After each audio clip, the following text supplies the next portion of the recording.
You think about your conscience and your mind and things like that, like how great is your mind?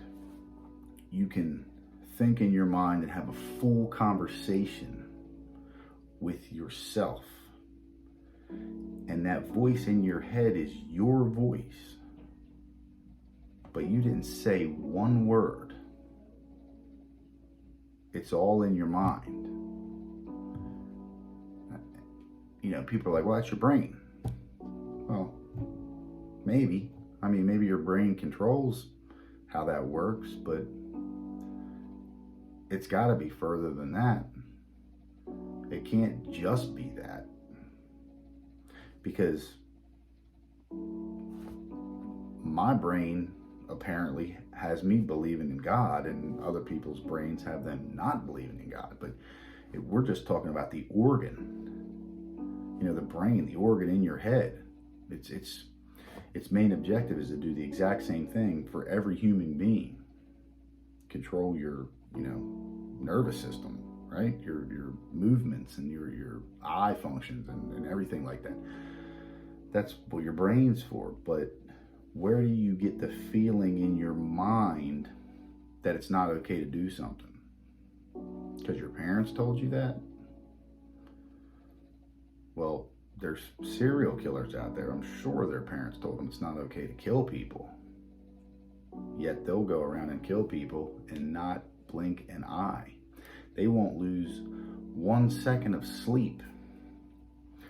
Then you have other people who can't crush a spider because they feel horrible about it. So how do you have separation between people's brains that way, if that's all that's controlling everything?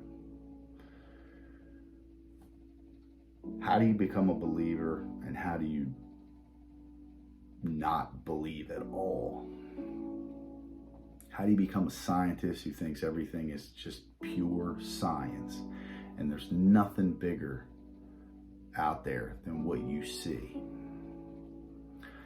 How do you have a book written by multiple people over thousands and thousands of years that explains to you what happened on this earth and what will happen later on? And the evidence all comes together as you read it. It's all backed up over and over and over again. There's situations that are, in there that have been founded and people know about them.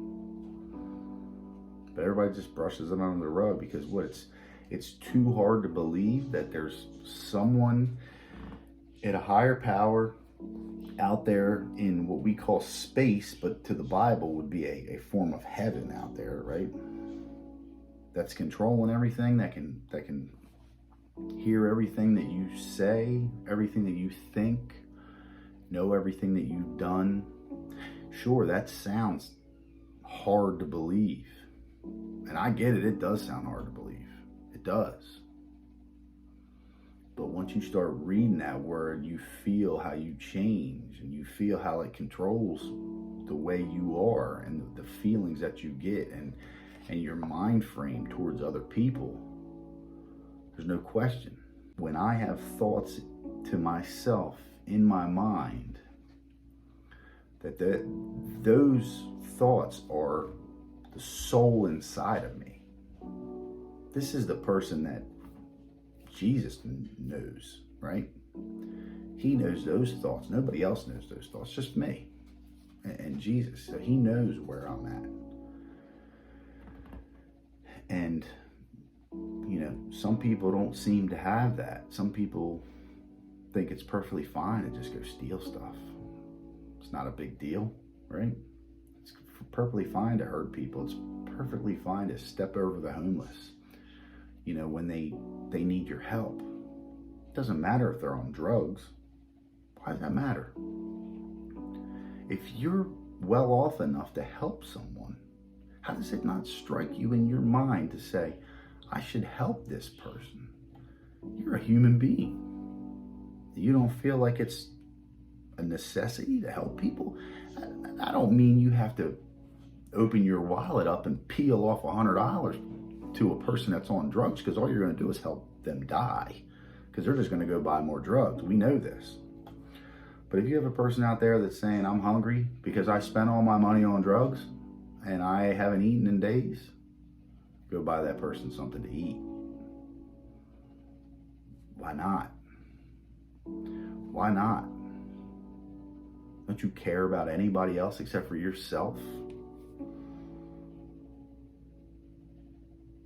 Those things should come right into your mind immediately. And if they don't, and if you don't feel bad in any kind of way, you better check yourself. You better really check yourself, because all it takes is one wrong move, and that could be you. You don't know that. People get addicted to drugs all day long from car accidents. Next thing you know, they got a bad back. They're in the doctor's office getting some kind of painkiller, and then they can't get off the painkiller. And before you know it, they're shooting heroin into their veins because they're addicted to a drug that you can't do without once you're addicted. I mean, that's as simple as it goes. And for you to step over this person and say, get away from me, you lazy bum, snap out of it. Snap out of it. Get down off that high horse for once and say, maybe I should help this person. Because you don't know. One encounter with one human being could change that person's life forever. You could be that one person that stops off and says, let me get this dude a sandwich. And when you come back and give him the sandwich, something about you changes his whole life. That might be it. Go up to him, maybe tell him that God brought you here, right? Let him know that the reason why I'm here is because God is with me and told me I need to go help you. You are charged as a human being to go help other people and love them. Help him. That might be your test. That might be your test. That might be the way for you to get to where you need to be in your life. And you just stepped over top of it because you're greedy with $5. Or you don't have enough time to do it. You're late. You got too many things going on. These are the separating situations between people who are truly into the Bible and into, learning about God, and people that aren't. Because if you sit here and tell me that you care about anything that people do and things like that, and you believe in God, and you're going to tell me that you believe in God and you ain't helping homeless people or people in need because they're lazy or they don't deserve it, or you work hard for your money and they're just sitting on the street, that's how you think about it, you got a serious problem. And you'll be judged for that when the time comes. I'm telling you all this stuff because, this is what it is. This is how it is. Don't go around telling everybody, look what I did. I fed this homeless guy. No, that's for you. That's for you and God. That's not for you to go boasting about. But these are the differences in my mind on people who are believers and people who are not believers. And if you don't believe and you do have that heart to go help people who need to be helped, then you're right there. You just need to open the book, turn the pages, and start seeing how God will guide you to the right direction and get you where you need to be. It's hard. This life is hard. Everything about it. You see people out there with all this money. What kind of people have millions and millions of dollars and don't help anyone? How is there billionaires out there that don't help people? You think donating money to some foundation or something like that is help. Well, the corrupt world we live in, odds are most of that money ain't going to them people. You know what I mean? You can drive up and down your street in any town in the world and find people in need all day long. I mean, there's people out there, and not all of them are lazy. Not all of them are drug addicts. A lot of them are hard workers who just can't catch a break. I mean, we live in a society now that if you don't have a college degree, especially as a woman, if you don't have a college degree, you're going to have trouble getting a job making over $20 an hour. I mean, it's almost impossible. You know, in my area where I live, you don't have a college degree and you try to go out and get a job, you are going to make $20 an hour, maybe.